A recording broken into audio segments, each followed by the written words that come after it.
Okay. It is 12:30,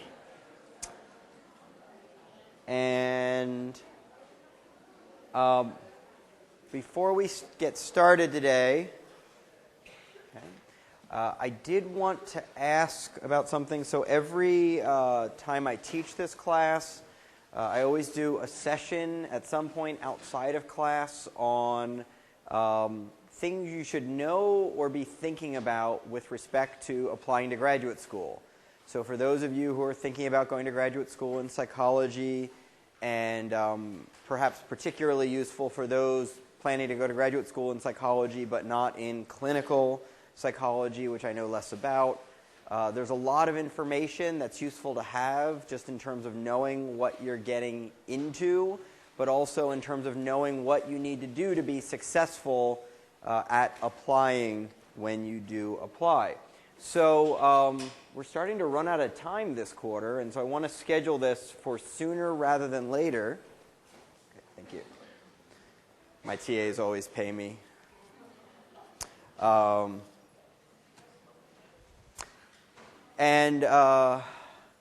I guess I want to sort of get a sense of when would be best to do this. So as I see it, our options are kind of the following. Monday, Tuesday, next week. Monday, Tuesday, the week after that. Okay, so next week is Thanksgiving, so we could do it Monday or Tuesday, or Monday or Tuesday after Thanksgiving, because after that I believe that's 10th week, right? So I'm guessing you don't want to come in for this during exam week. I wouldn't mind doing it then, but I'm guessing for all of you, you'll have other stuff to be doing. And so the options are Monday, Tuesday, maybe starting at 5 or 6 p.m. So we're going to sort of take votes in sort of a couple of different ways. First of all, in general, who would like to attend this? So I get a sense of how many hand raises I should be looking for the other parts. Okay, about half of you. Okay. So who prefers, the first thing we're comparing is Monday, Tuesday of next week to Monday, Tuesday of the following week. Who prefers Monday or Tuesday of next week? Who prefers Monday or Tuesday of the following week? Okay, so I think we're headed towards next week, but not definitively. And then, who prefers Monday of next week? Tuesday of next week. Okay, so looks like Tuesday and 5 p.m. versus 6 p.m. Who prefers 5 p.m.? Who prefers 6 p.m.? Okay, about even. Okay, so I'm going to see what they can give me. I don't have complete control over this, but I will see what they tell me they can do, and then I will get back to all of you. And previously, I've been able to get that podcast. If it's in here, I presumably will also be able to get it video podcast. I'm not sure there's any benefit to actually seeing me talking about going to graduate school because there's no slides or anything. But I think for getting an audio podcast, that just requires me to make sure I get the mic for whatever room I end up reserving, and I think they can usually set that up. Okay. So, we are beginning to talk about attribution today. Actually, we will begin and finish talking about attribution today. We already started at the end of last class when I showed you videos of the fighting triangles and the very, very sad IKEA lamp. Or actually the happy IKEA lamp and the sad lamp from some other place that was out on the street being neglected. Okay. This ad was made by Spike Jonze, who just did Where the Wild Things Are. This is back, I guess, in his commercial making days. And the key thing is that when you watch these commercials, right, you almost can't help but sort of see these inanimate objects, these non-living objects, in terms of their mental states, their thoughts, feelings, desires, goals, personalities, all these things that we think are psychologically related to someone probably, residing largely in the brain, okay, but that you never directly observe. Okay, so certainly, when you're looking at those triangles and circles, you didn't see personalities. You didn't see goals and intentions. Okay? But the truth is that you never see those things when you look at other people either. Right? You never see an intention. You've never touched a belief. They are things that we assume other people have because we know that we have them. And so we infer these invisible psychological entities from other people all the time. And one of the fundamental insights here is if we can get it so wrong where we automatically infer mental states of triangles and lamps, just think about how wrong we might get it when we're dealing with actual human beings who really do have thoughts, feelings, and desires, but for which those thoughts, feelings, and desires are really no more visible than they are for triangles and lamps. Okay, so it's natural to describe the movements of other people and of triangles and lamps in terms of intentions, desires, and affective or emotional states, even though you never actually see them. Okay? But we want to understand these things. We know people have them. We want to understand what they are. Okay? And we can start from sort of what would be reasonable to infer. Okay? Not necessarily what people do, but what might be a sensible thing to do. And so what might be reasonable is if you knew something about a person's traits, their personality, their dispositions. Those are all interchangeable words, and I'll use them interchangeably throughout the lecture today. Traits, dispositions, personality, enduring ways that a person are. Enduring ways that a person are. That's not right either. In any event, the key thing is it's your personality regardless of which way I talk about it. And if you have a particular personality, that personality probably means that you're more likely to be in psychological states associated with that personality. And if you're in certain psychological states, those states may dispose you or predispose you to form certain kinds of momentary intentions for what you're going to do, what you'd like to do, which may result in behavior. So you've got these very broad things like traits, and then if you know those, you can sort of narrow in to get to the narrowest specific thing, a particular behavior. So just to sort of give this sort of a clearer form, if you imagine a generally angry person, that's a trait. They're probably more likely to be in an angry state because that's kind of what it means to be a generally angry person. And so someone who is in an angry state is more likely to respond to something in particular with the intention to do something hostile, which then makes them more likely to actually do something hostile. So you can see we're going from trait to state to intention to behavior. And this sort of seems sensible. But it's not what we actually do. And the reason we almost never do this is because in everyday life, we don't get to actually see traits. Traits are invisible. States are invisible. Intentions are invisible. The only part of this sequence that's actually visible are behaviors. We see behaviors all the time. And so what we do is we end up running this logic in reverse, where we say, well, if I see a certain behavior, that implies that the person had a certain intention, which means they were probably in a certain state, which means they probably have a certain personality.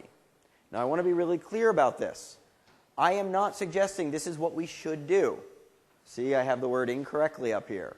This is not a good way to draw inferences about a person's personality or traits. But it's close to what people seem to actually do. We go from what we can observe to what we can't, but there's sort of a logical error that's built into this. Okay, and we'll get back to that logical error. So essentially, you could read this sentence in reverse, and that's what we tend to do. We see someone showing hostile behavior. We then infer that they probably had a hostile intention, were in an angry state, and probably are an angry person in general. Something like that. Okay? Why do we want to draw these inferences about these high-level broad concepts like traits and even sort of states? Well, the broader the inference you can draw, the more you can move from here over to here, the more you can predict someone's behavior in the future. Okay? So if you simply know that someone engaged in an angry, hostile behavior, it's hard for you to tell what they would do tomorrow in another situation. But if you know that a person is an angry, hostile person in general, that tells you something really important. Don't mess with this guy tomorrow, because he just did something angry today, and the reason he did it is because he's an angry kind of guy, and so if I mess with him tomorrow, he'll probably do something hostile and angry then too. Okay? So it gives us predictive power to know the personalities of other people. It gives us information about what are our best moves in terms of interacting with those people. It's also, I used to always teach this, and I would talk to my wife, Naomi, about this, who's a social psychologist also, and she was like, that's not why I want to figure people out at all. That doesn't make any sense. And I would say, yeah, but this is what social psychologists have said for 50 years, therefore it's the reason. And I think part of my wife's genius is that she says, well, I don't care what they've said for 50 years. It doesn't pass the smell test with me. And I do think it's a very important thing that we do want to sort of understand others to predict them. But she said, well, I always want to understand others because I want to be able to empathize with them. I want to be able to sort of share their experience and kind of know what they're going to be going through, not so that I can predict their behavior for me, but so that I can sort of be there for them. And that's not in any of the textbooks that I've ever seen, but I think it's probably a really big part of why people want to understand others. Part of it is to sort of protect ourselves and know what's going to be a good move to take with different people. But part of it is just to understand other people and to know what life's going to be like for them, maybe so that you can help them. And now that I have a 2-year-old, I really, really understand that, because whether my 2-year-old is kind of shy or outgoing determines for me whether I want to take him to sort of certain kinds of things, on Saturday afternoon, or other kinds of things in terms of what I think will make him sort of happiest or, enjoy things the most. So it's not just about being able to predict and control the other person kind of for your own motives. Yeah. Isn't that also related to shared reality? Yep, it's absolutely related to shared reality, which we talked about before. Yep, absolutely. Okay, so what we're going to spend the next chunk of time on is how we actually go about making attributions. These are very generic stories, and neither of them really describe what we really specifically do. So to start to dig into this, I want to ask a very simple question. Okay. What causes a golf ball to roll? Don't shout out an answer. I know it's tempting. Okay. What causes a golf ball to roll? Okay, I want someone to raise their hand and give me their answer. Its shape. The shape of the golf ball causes it to roll. Okay, what other answer could we give? Someone has to hit it. Okay, so these are the two classes of explanations we typically give when someone asks a question like this. Okay, and so we focus on what are referred to as dispositional factors, enduring characteristics of the thing, in this case the ball.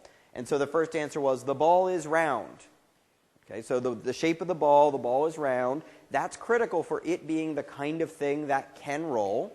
But then we also tend to come up with situational factors. Someone had to apply force to the ball, typically hitting it with a golf club. Okay?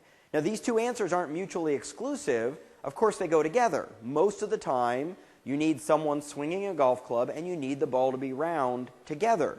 Someone hitting a golf club against a cinder block, well, that's just not enough. And a ball just being round sitting on the ground, that's not enough either. So it's the two things together in most cases, although if a ball is sitting on a hill, maybe it'll start rolling without the golf club. But the key thing is, there are these two kinds of explanations we could give, and even though both are at work when a ball is rolling, most people tend to think of either dispositional or situational factors. Our mind tends to lock onto one or the other, and then that's just our answer.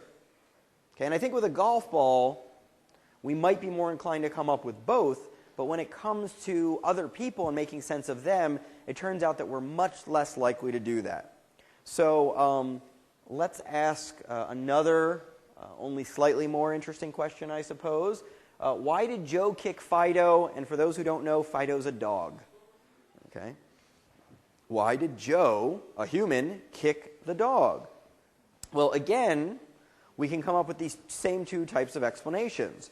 We can come up with dispositional factors. So Joe has a bad temper in general, and so there he is kicking his dog again. Okay. On the other hand, there's also situational factors. And again, my computer is doing really funky things here. So over here, it says Fido just bit Joe. Okay, so if Fido just bit Joe, that would be something in the situation that now caused Joe to kick Fido. Maybe he's trying to get Fido away from him so that he doesn't get bit anymore.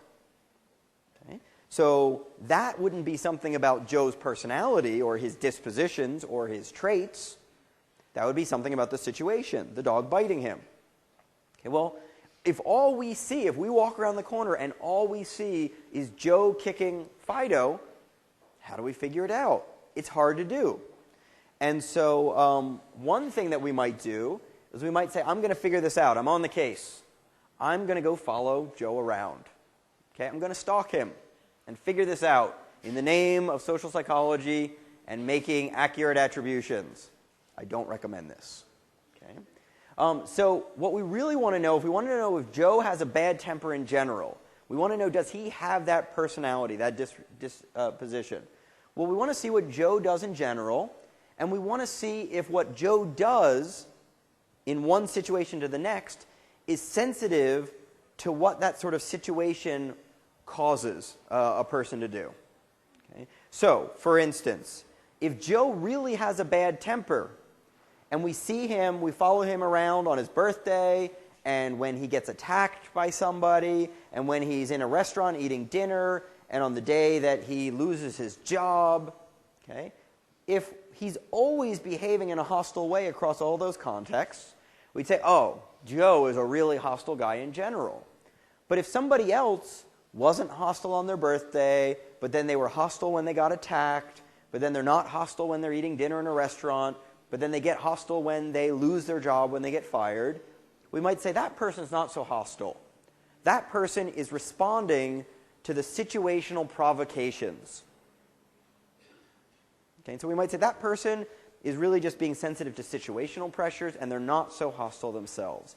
So this idea of whether or not the hostility of the behavior correlates with or co-varies with factors in the situation is one way to figure out if somebody has a certain personality characteristic.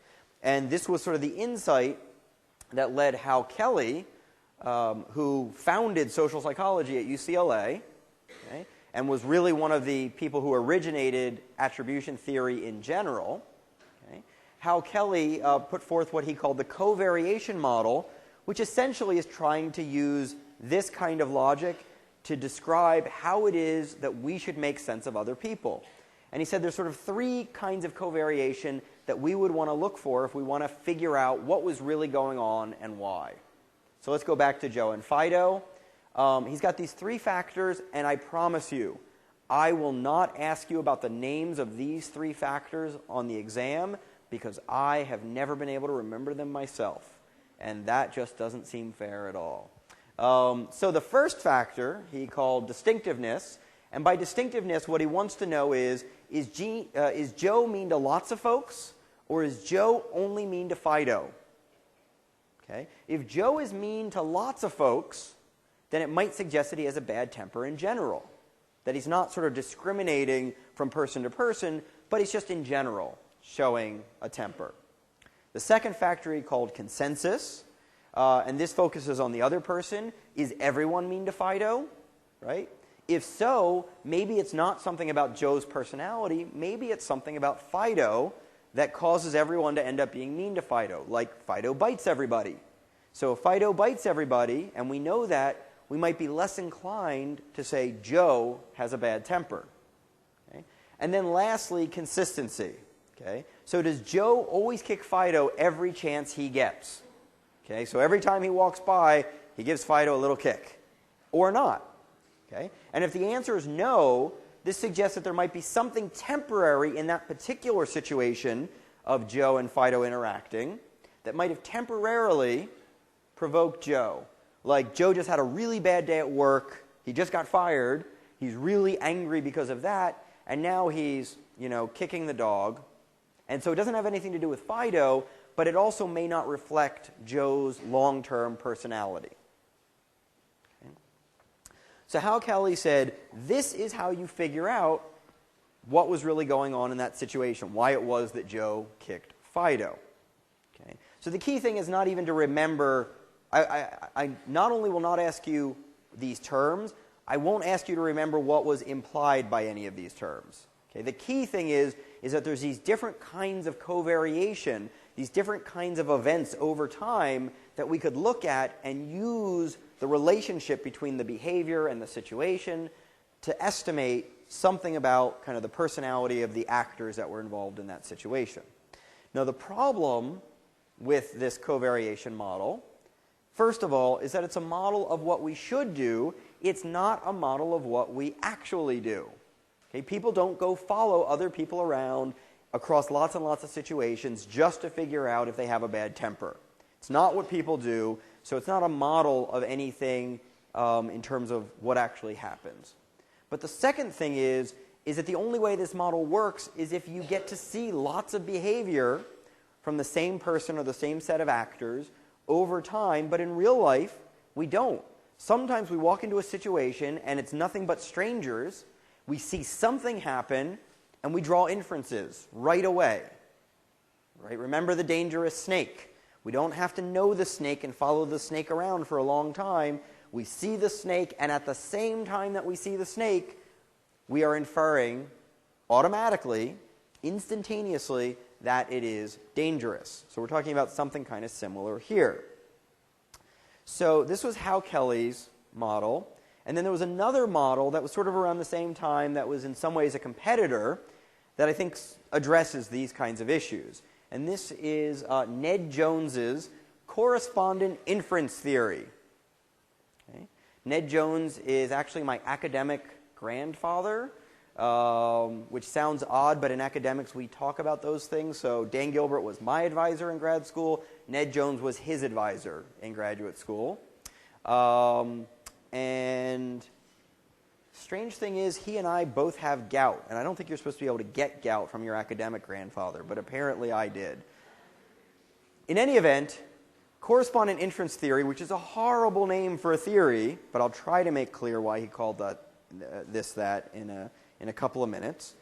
He said we draw attributional, we make inferences about people, we make attributions about people when we see a single behavior.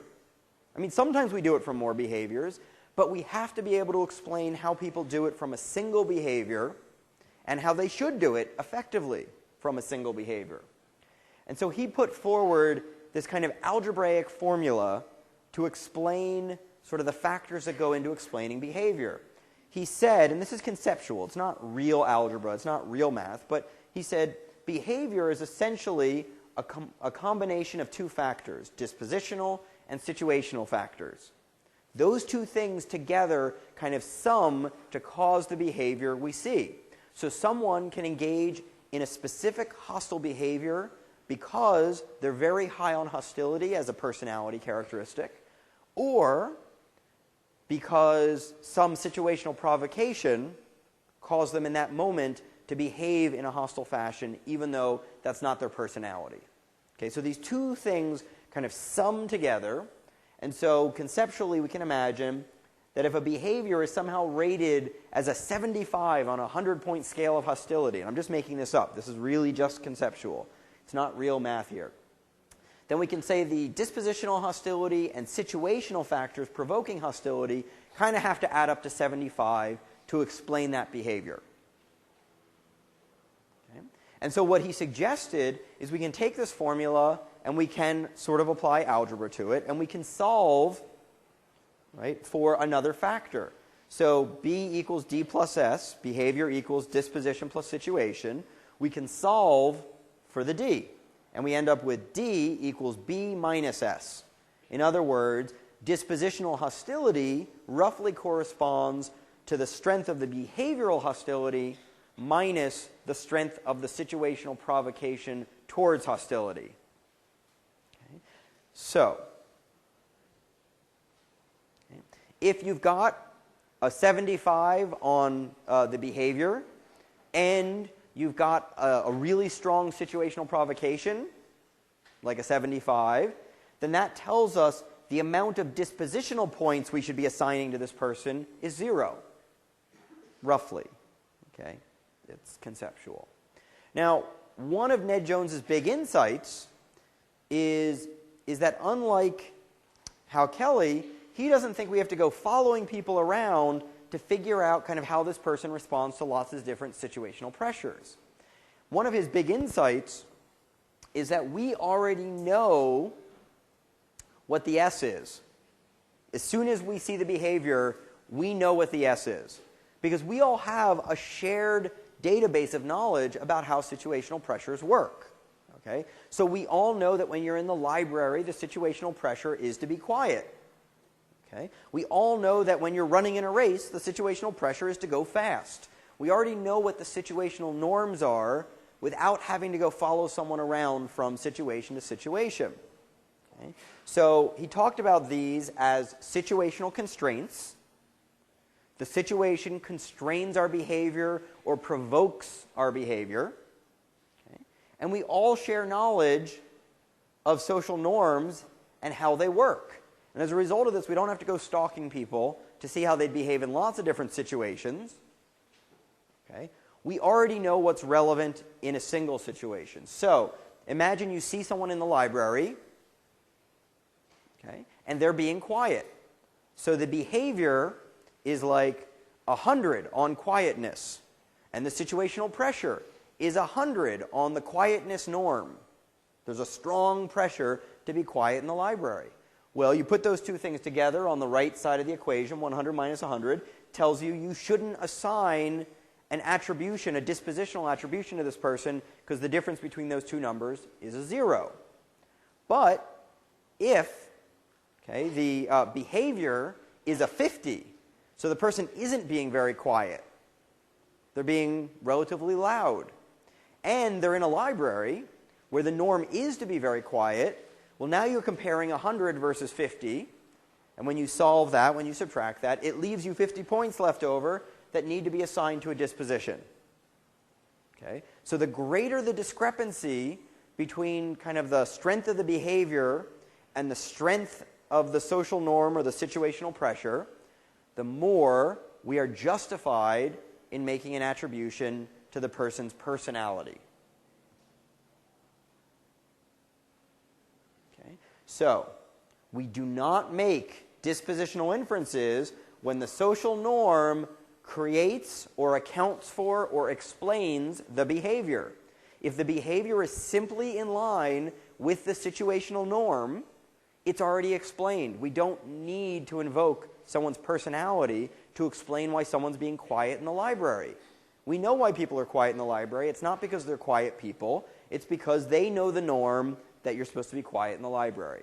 No dispositional explanation needed.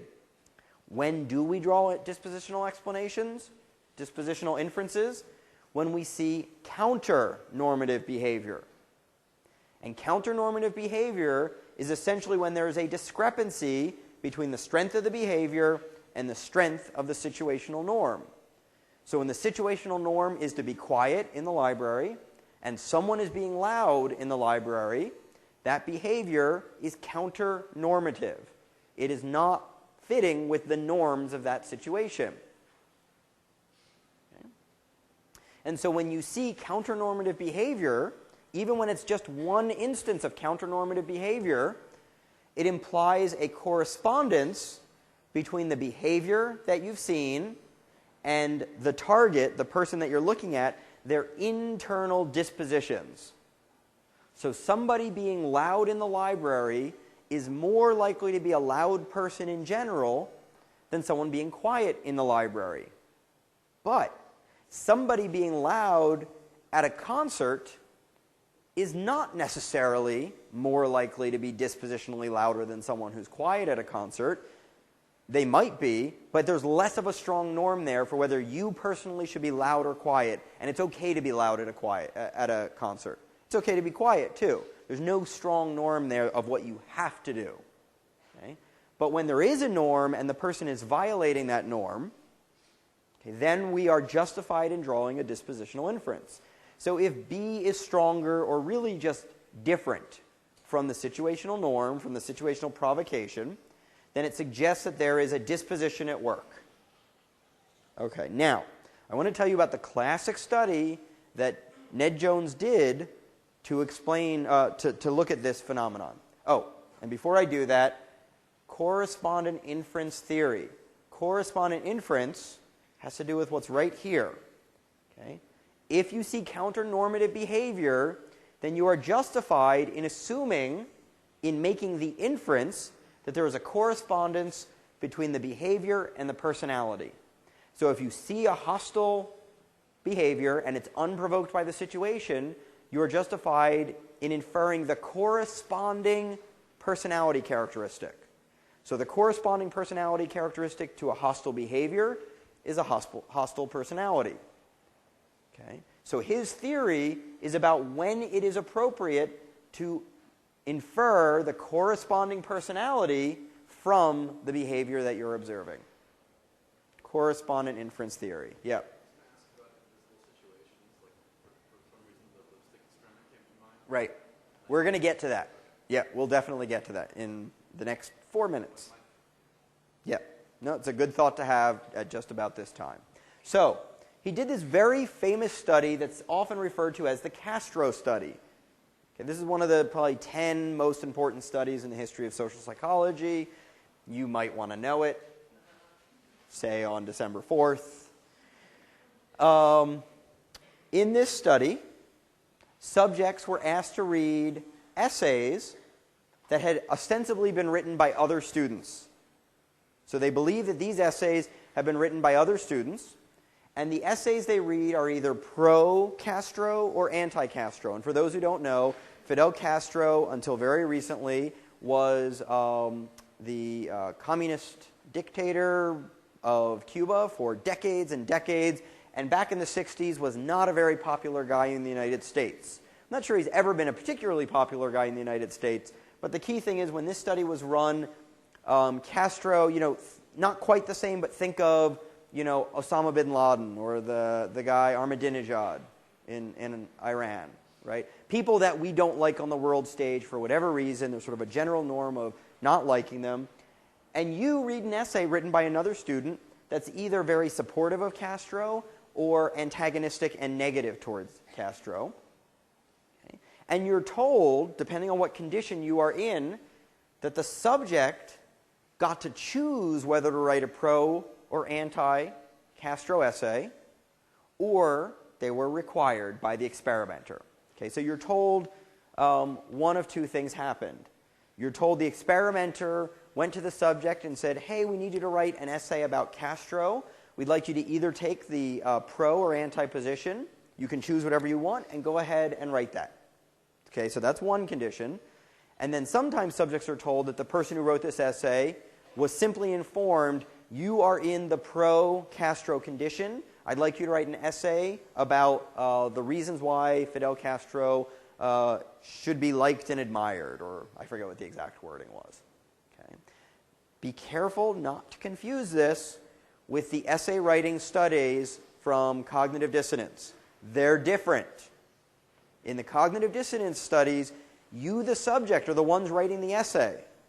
Not so here. Here, when we're talking about attribution theory, you're looking at an essay that was written by someone who you are either told had a free choice of what to write, or are told this person was just informed and required to write either pro or Castro. They didn't have a choice in the matter. Okay. Confusion on this? Okay. So, the subject's task is to read this essay and to figure out how pro-Castro the essay writer really is, in general, in their life. So not how pro-Castro this essay is, but how does the person who wrote this essay really, really feel about Castro? Really. Really. Okay, everyday life. So what you're measuring, you're trying to get the subject to figure out the essay writer's dispositional, enduring attitude towards Castro.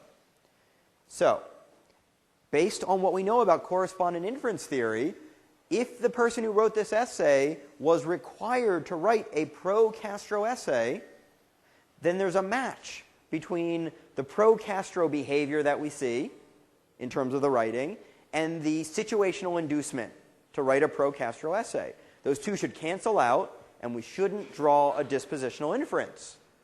On the other hand, if you're told that this person freely chose to write this pro-Castro essay, then we say, well, they chose to do it. There was no situational pressure. This person must really be pro-Castro. Okay. When we know that they were required, it could be the case that they're pro-Castro. We can't know for sure that they're not, but we have this other explanation, which was the situational inducement. And when we know the situational inducement would cause this behavior, we shouldn't go drawing the dispositional inference. So this next slide shows these predictions in a sort of graph form. Okay? So these are Jones and Harris's predictions. This is not what they found. This is what they were predicting. So I want to orient you to this figure. On the y-axis, we have how pro-Castro do you think the writer of this essay is? Okay? So high scores, this is from 1 to 100. And so 100 would be you think this person is the most pro-Castro person in the world. And 0 would be you're the most anti, or the writer was the most anti-Castro person in the world. This is subjects who were freely choosing what to write, subjects who had no choice and were required. And then the red line are folks who actually wrote the pro-Castro essay, and the green line are the folks who actually wrote the anti-Castro essay. Of course, there's no actual students who wrote essays. Right? There's 2 essays that were made up by the experimenters. So the essays used here and here are identical. The only thing that varies is whether or not you think someone freely chose to write the essay or didn't have a choice. Okay, so if you knew that they freely chose, then you would say the people who wrote the anti-Castro essay are really anti-Castro. The people who are really pro-Castro, wrote the pro-Castro essay are really pro-Castro. That's obvious. That's straightforward. Okay? But if they didn't have a choice, I'd say, well, you know, I think in general people in the United States are about a 40. And since these people were forced to write either a pro or Castro essay, I don't really know anything about their true attitude, so I'll just assume it's the same as the typical Americans, and I'll give them all a 40. Okay? In the absence of knowing anything about this particular person's dispositional attitude, what you should assume is that their attitude is about the same as whatever group they come from, in this case, Americans. Right? So if you have a base rate knowledge, a basic belief that in general Americans would give would be pro-Castro at a level of 40 out of 100, so more negative than positive, then that's what you should assign to someone that you know nothing about. And if someone was forced to write an essay, you don't know anything about their true attitudes. Okay? So this is what they predicted would happen. What actually happened was this. Okay? So these 2 points here are significantly different, but according to correspondent inference theory, they shouldn't be. According to correspondent inference theory, these 2 should be identical, because you should say, I know nothing about their dispositional attitude because they were forced to write whatever essay they wrote. What this means, what this implies, is that subjects who were reading these essays largely ignored whether or not the person who wrote the essay freely chose to write the essay or was required to write the essay. Okay? Now, did they ignore it 100%? No. This line, this dot here, is a little bit lower than that one. And this dot is a little bit higher than that one. So the person who was required to write the pro-Castro essay is seen as a little bit less pro-Castro than the person who freely chose to write the pro-Castro essay. But they're also seen as a lot different than the person who was forced to write the anti-Castro essay.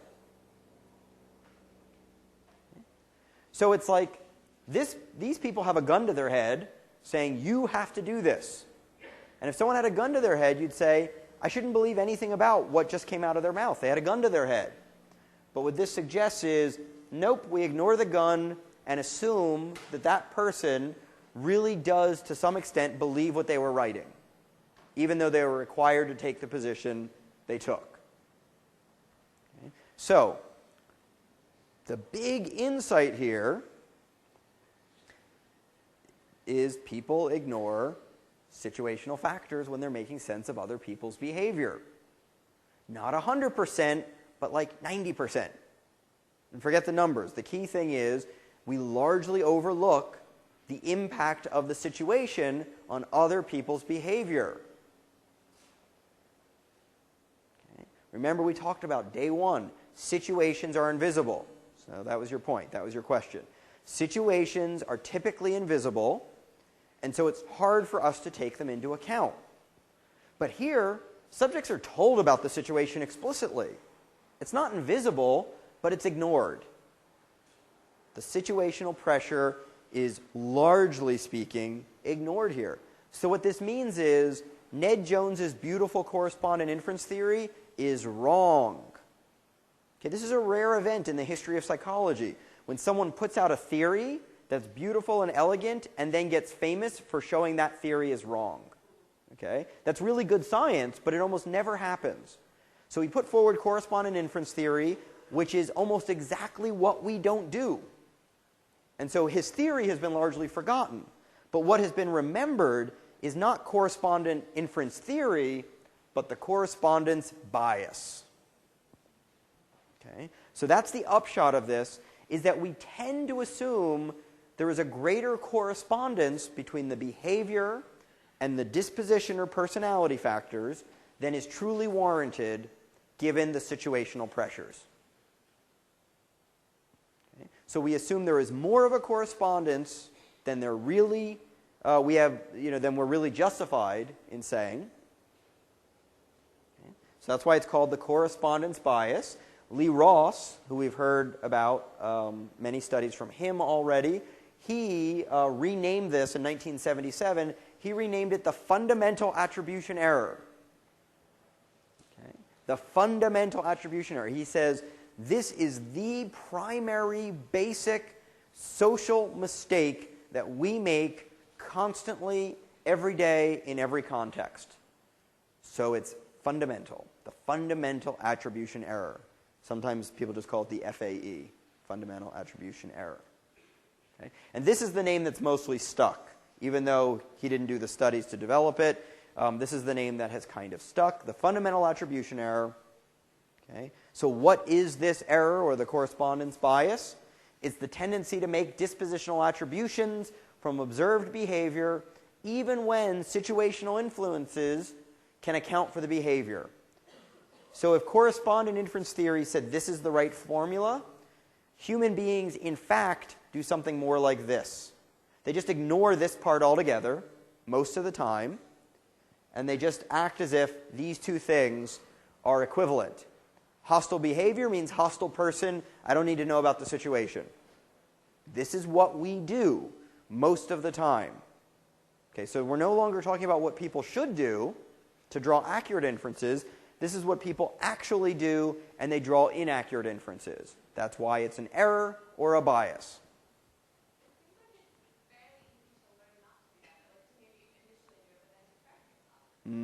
Yes, it seems like it would be awfully easy to correct yourself. I could give you a homework assignment after I've taught you about this to sort of keep track of all the attributions you make in the next 2 days after, and maybe for like 3 of them you'll be like, oh, I remember I'm not supposed to do this. This is how I'm supposed to do it. But then you'll have 100 others that you just casually make without even thinking about it, where you make this error. We'll come back to that. But yeah, this is part of why this error is so profound, because it seems like something we should be so able to avoid. It seems so easy and straightforward, except we don't avoid it. We make it again and again and again. And guess what? Ned Jones made it, Lee Ross made it, Dan Gilbert made it, I make it, and all of you are going to keep making it. It's just going to keep happening again and again and again. What's that? So the equation is wrong in terms of dispositional equals behavior. If that's the equation you're using, which is roughly speaking the equation we use most of the time in reality, then yeah, that's wrong. Because if you see hostile behavior and say, oh, that person must be hostile in general, you could be missing the other explanation for that behavior, which is that person was just provoked. So that's a terrible formula for figuring out someone's actual dispositions, but it's what we tend to do.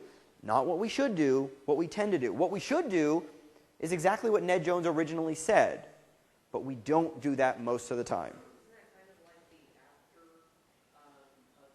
We'll come back to the actor-observer difference, yeah. That comes out of this literature. Yep, we'll come back to that. Okay, so I always try to be good. You know, to me, social psychology, one of the great things about it is it's about our real lives. It's about our everyday things that we do. And so, you know, it's easy to sort of throw stones and talk about all the stupid people out there, or for a professor to stand up here and say, like, you know, this is the mistake that all of you make, and shame on all of you for making this mistake. But because I'm a social psychologist, I'm somehow immune to this, right? I'm no more immune to it than any of you. And so I always like to take this moment to talk about sort of, at least in my parents' eyes, my most famous case of the fundamental attribution error. So when I was 7, one of the greatest movies of all time came out, Star Wars. We lived a block away from a movie theater when I was 7, and I went to see Star Wars in the movie theater 50 times. There were no DVRs, there were no DVDs, there were no CDs. There was paper, okay? There were pencils. Someone had just invented pens, okay? There were no computers, okay? So this is what we went and did. We saw this again and again, and it was the greatest thing in my very short life at that point, okay? And a few years later, I was completely traumatized because then I saw this. Okay, so Han Solo cannot be in this because Han Solo's this guy. Right? Han Solo is like long, long ago in a galaxy far, far away. He's not running from boulders in 1940. That doesn't make any sense at all. Okay? And so I typically back then used to basically confuse the roles that actors were playing with the person themselves. Okay? I ignored the situational pressure, which is they had lines and dialogue that they were saying for a particular role, and that wasn't necessarily indicative of their true personality. And we all do this, right? We see someone in a TV show, and we think, I know that person. I really know what kind of person that person is. Right? We think that's got to be who they really are. Okay? But there's a reason they're called actors. Because they're acting. They didn't write those lines. And sometimes when you see interviews with actors, you realize, oh, that wasn't the person themselves. Like, how many people saw Juno? Right? I love that movie. I thought that was like a perfect movie. And then I saw that woman in interviews, and she was just kind of, I sort of thought dumb as a brick. Right? She was so clever and witty in the movie. Like, she's awesome. If I was young, she'd be like the person I'd be in love with. No, the person who wrote her lines is the person I would have been in love with. Not her. Because she was not witty at all. And most actors aren't all that witty at all on their own. And so I think this is sort of a common thing for all of us to do. Incidentally, all of this happened when I was living in New Jersey. So it was really confusing for me when I moved to Brentwood. And it turns out that Harrison Ford goes to the same CPK I do. And so I see him there about once every 6 or 8 months. And so that kind of freaks me out because he has neither the hat on or that awesome vest from 1977. Okay. So why do we commit the fundamental attribution error? Why do we make this mistake again and again and again? So Dan Gilbert, who wrote Stumbling on Happiness, that many of you I've seen sitting around reading this week, before he became really famous for studying affective forecasting and miswanting, he actually became quite famous for studying attribution. And he wrote this paper in 1995 where he said, the reason we make the fundamental attribution error isn't one reason at all. We make it because there's a perfect storm of different things that all together make it so that we're going to make this error again and again, maybe for different reasons each time, but the end result will be the same. We're going to make this inferential error repeatedly. And so there's these different factors, and I'm not going to mention them all now because I'm going to go through a study on each one, and I'll talk about each one as we go. So the first of these, the idea of overlooking situational constraints, is old news to us, right? We've been talking about this since the first day of the class. Situations are often invisible, right? Situations refer to the roles that we sometimes take on. So you think you know certain things about me because of the way you see me lecture, but some of the things that I do when I lecture are things I do because I'm lecturing, not because they are my enduring personality. Okay? And we ourselves are sometimes the situational pressure on others. Okay? So, a mother thinks, why is my son's teacher telling me that, he's always bad and disruptive and rude at school? I've never seen him be bad and disruptive. He's always good. But of course, the mother only sees her child when she's there. And she herself acts as a situational pressure on the child. And so she never sees him when she's not there, and so it's hard for her to disentangle those things. And situations are often in the mind of the person we're watching and not something that we can see at all. So remember, I think I gave you the example on the first or second day of class. If somebody, before I came up here, whispered off stage to me, I have your family hostage, and if you don't go up on stage and talk about grapefruits, cantaloupes, I was close. I even got the right category of thing that I had to talk about. I'll take grapefruit, cantaloupes. I'd take tangerines if I had said that. But none of you would know why I was doing that. The situation would literally be invisible to you. But in that Jones and Harris study, the situation wasn't invisible, was it? Right? We knew that the person we were looking at had been told, you have to write this essay. You have to write the pro-Castro essay.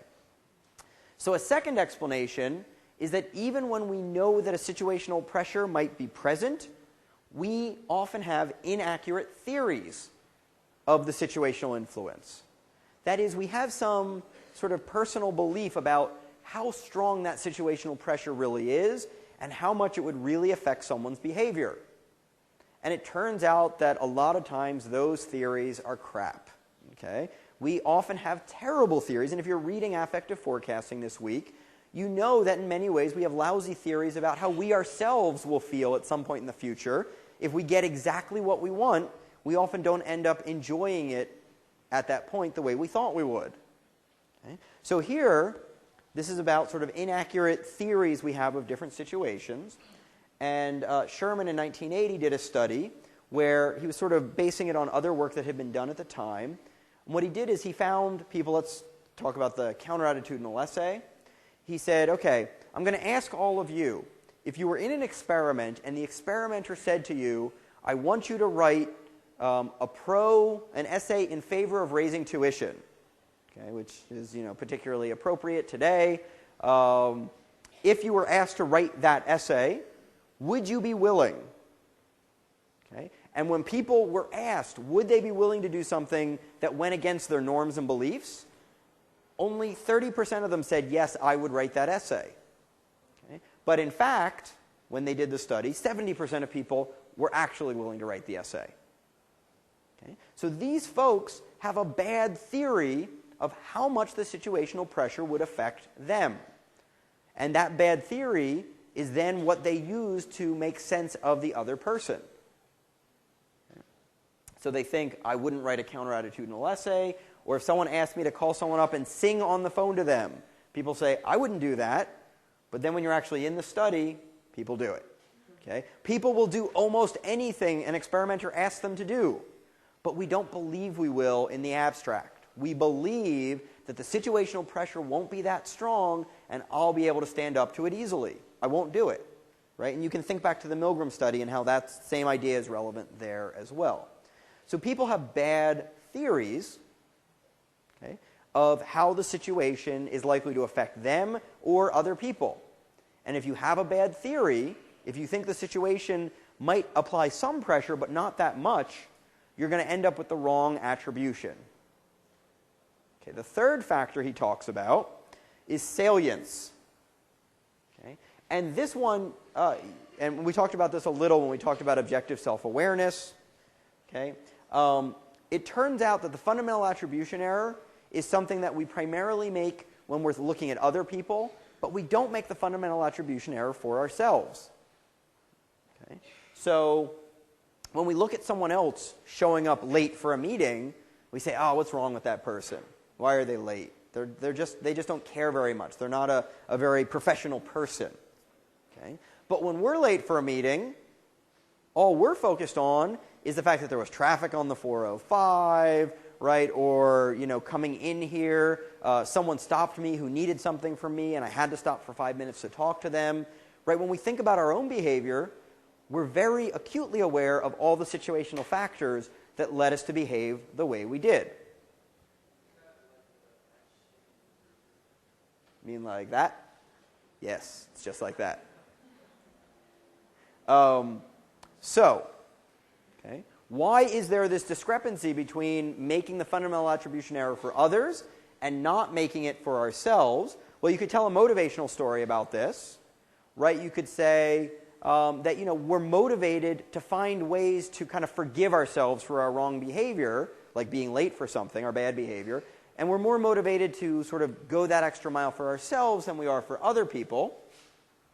Okay? But we're also more directly aware of how situations are influencing us. Situations are somehow less invisible when there are situations than when there's someone else's.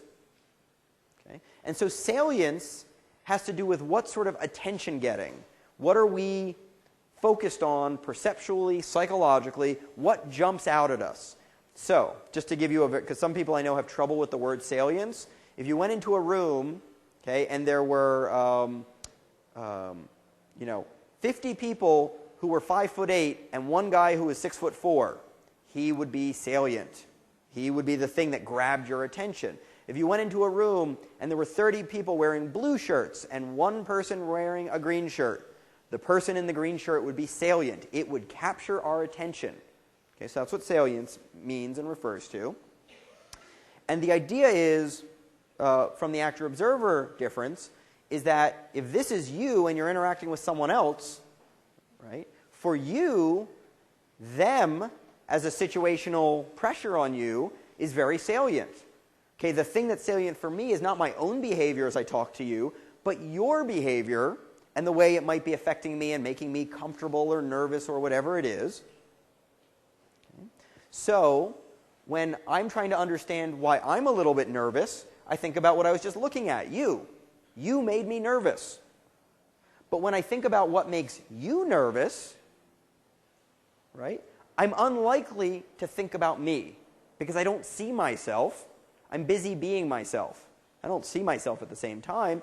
And so when I see you acting nervously, well, that's just you. That must be your personality. I don't see anything else affecting you. So for me, I see what's affecting me, but I don't see myself affecting you. So this could help explain the discrepancy between making the fundamental attribution error for others more so than we do for ourselves. And so this is where I think there's a slide missing here, or part of a slide missing here, unfortunately. It's just missing. So the key thing is, this is kind of how much of a fundamental attribution error we make. And when we have our normal perspective, we make it for other people, but not for ourselves.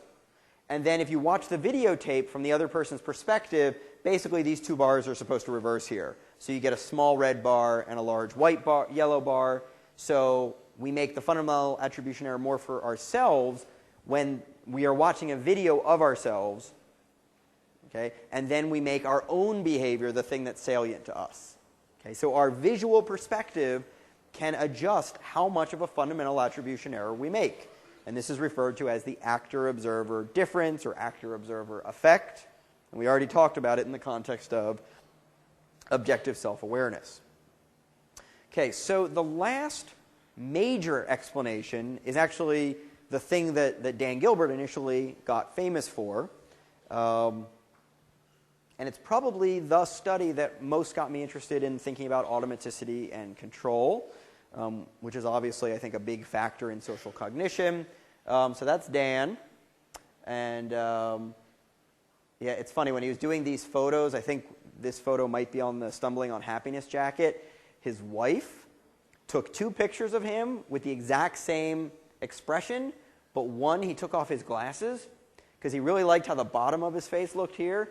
And so at one point he was thinking about putting a photoshopped picture of himself taken from 2 different times, but ultimately he went back to putting the glasses on. But the key thing is he created what he referred to as the sequential operations model, staying in the tradition of Ned Jones and not obvious intuitive names for theories.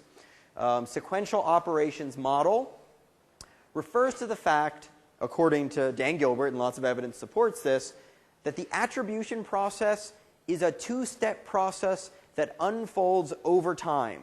It doesn't happen all at once.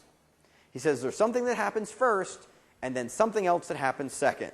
So there's a sequence, hence the sequential operations, sequential mental operations. And what he suggests is that when we see a lot of the things we've been talking about, our initial automatic response is to make the dispositional attribution. Okay? So we see someone pushing someone else, being hostile in their behavior, and we automatically draw a dispositional inference, the correspondent inference, that this person is hostile in general. That's their personality. And then he said, under certain circumstances, we'll engage in a second mental operation called situational correction, which means we will then think to ourselves, hey, wait a second. Maybe that person isn't so hostile in general. Maybe the reason he's being hostile right now is because that other guy just pushed him right before. Okay? So it's only in this second step that we think about the situational factors, according to Dan Gilbert. Okay? So initially, we all make a big whopping fundamental attribution error where we infer the disposition from the behavior, and then, under the correct circumstances, we will correct and adjust that initial attribution to take account of situational factors. Okay. Okay. So, when we hear that someone won a spelling bee, we automatically infer that they're smart without hearing anything else. It's just an automatic response.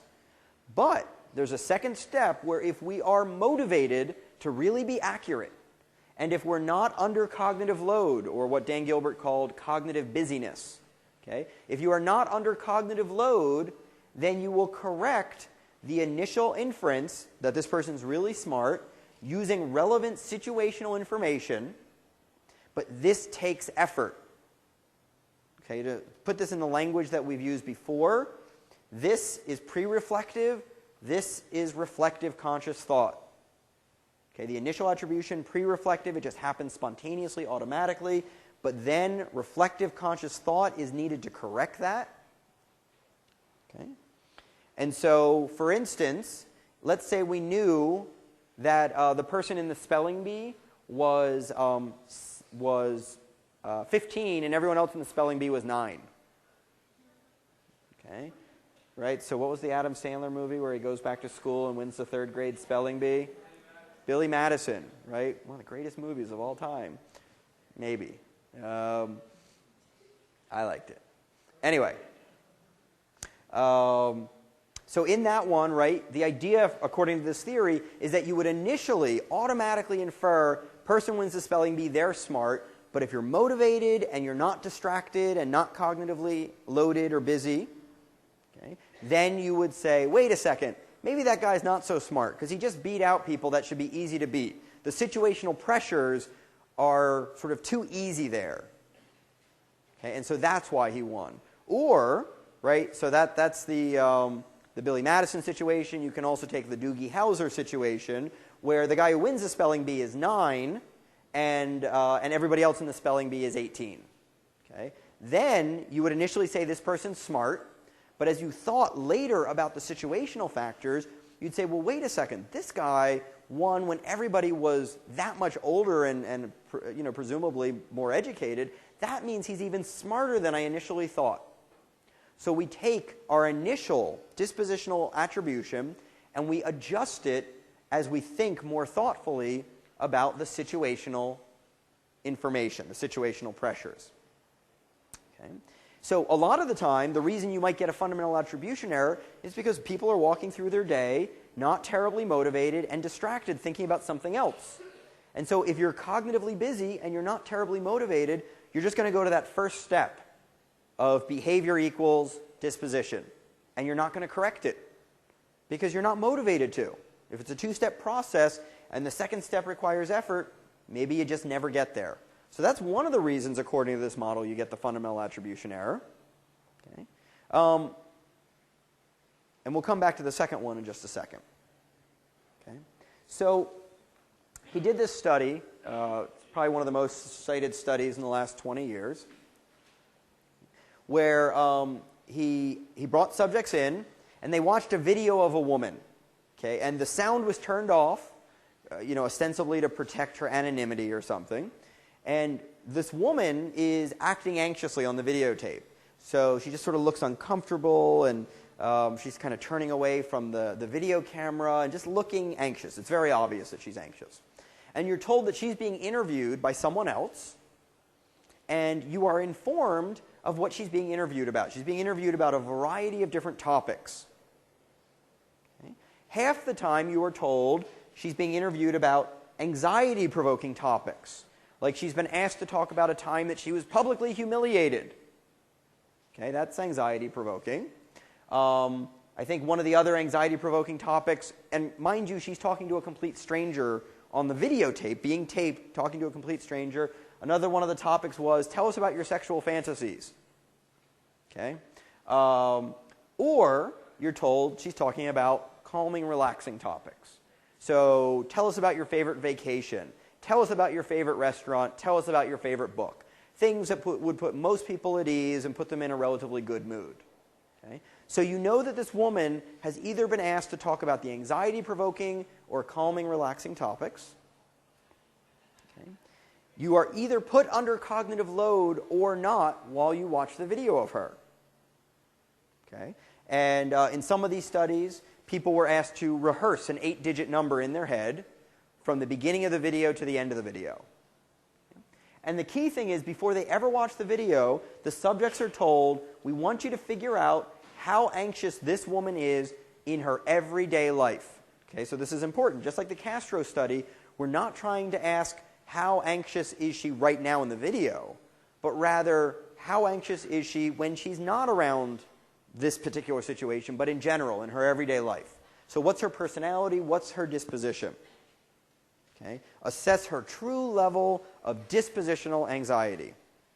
And you watch this videotape and then you make the ratings. And here's what they found. Okay? People who were under cognitive load, people who were cognitively busy rehearsing that 8-digit number, it did not matter. Sorry, there should be a green label here that says calming. Don't know why it's not there. So either anxiety-provoking topics, or in green we have the calming topics. And if you are under cognitive load, you say, she's pretty darn anxious. Okay? It doesn't matter what topic she's talking about. You ignore that altogether. You completely ignore the situational information because you're too distracted to think about it. And instead, you just see anxious behavior and automatically infer this woman is anxious in general. This was done on a 1 to 13 scale, and they gave them about a 10, which is pretty darn anxious. Okay? Regardless of what the woman was talking about. They ignore that altogether. But then we look at the not busy condition. Okay? So these are the people who, after they make the automatic inference of this, they can correct and adjust it if they're motivated, and they were in this study. And if they're not under cognitive load, they can do that pretty well. And so what you have here is in green, right? This is the woman who you think is talking about relaxing topics, her favorite book, her favorite restaurant. And so for these folks, when they start to think about the situation that the woman's in, they say, you know what? She's even more anxious than I initially thought. She's really anxious. Because who gets anxious talking about their favorite book? Only really anxious people. Okay? So in this case, you're using the situational information to correct your initial attribution to make it even stronger. But in the anxiety-provoking condition, shown here in red, these folks initially make an automatic attribution that the woman is anxious, and then they say, well, wait a second. Maybe I'm being a little too harsh here. I mean, she's talking about things that would make anyone anxious. So maybe she's not so anxious after all. Okay? Maybe I should sort of revise down my initial assumption about how anxious she is. And so the estimate comes down from its automatic spot to saying this woman isn't quite as anxious. Okay? So we see an automatic effect that is totally unresponsive to the situational information, and then a correction that makes logical sense, either up or down, based on what the situation suggests is more likely to be the case, if you're not under cognitive load, if you're not mentally distracted. Okay? Now, the other important thing to notice here is that on a 1 to 13 scale, 7 is the midpoint. Okay? But the scale anchors were not at all anxious to extremely anxious. So if you knew nothing about someone, right, and you were asked, how anxious is this person, that I'm not going to even show you a video, I'm not going to show you anything. There's just Joe Schmo, rate how anxious Joe Schmo is. You'd probably give Joe Schmo a 1 or a 2. Not knowing anything else, you'd say, yeah, they're probably not anxious. Or maybe they're just a little bit anxious. But even when the person is aware that the woman has been talking about anxiety-provoking topics, they don't even come all the way back to the midpoint, let alone down to this range. They still make a huge fundamental attribution error. And the reason this probably occurs is because of how much more compelling our experience is than our thoughts.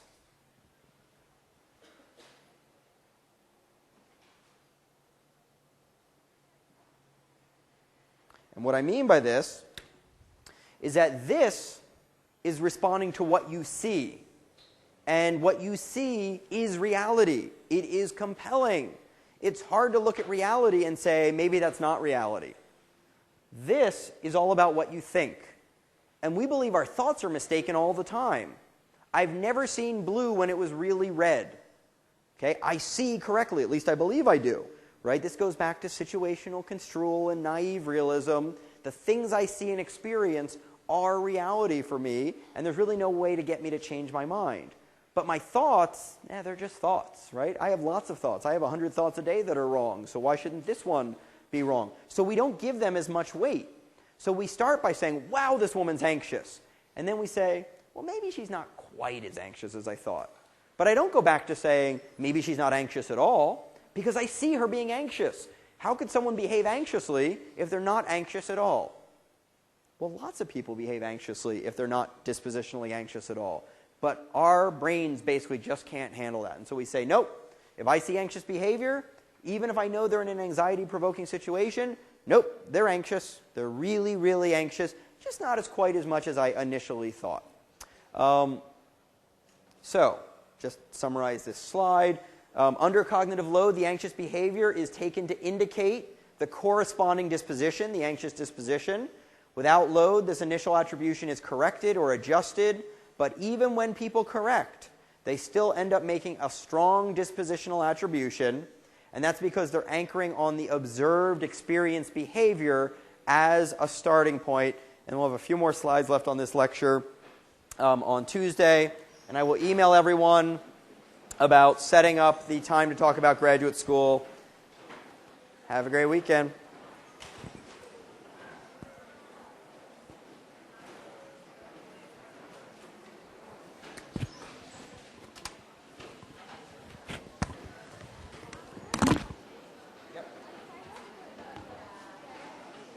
Well, I'm sorry, what?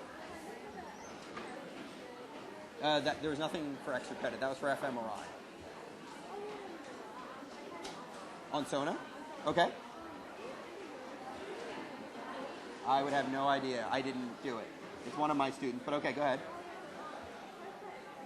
Yep. No, it's not only half an hour. It involved, have you already finished the study?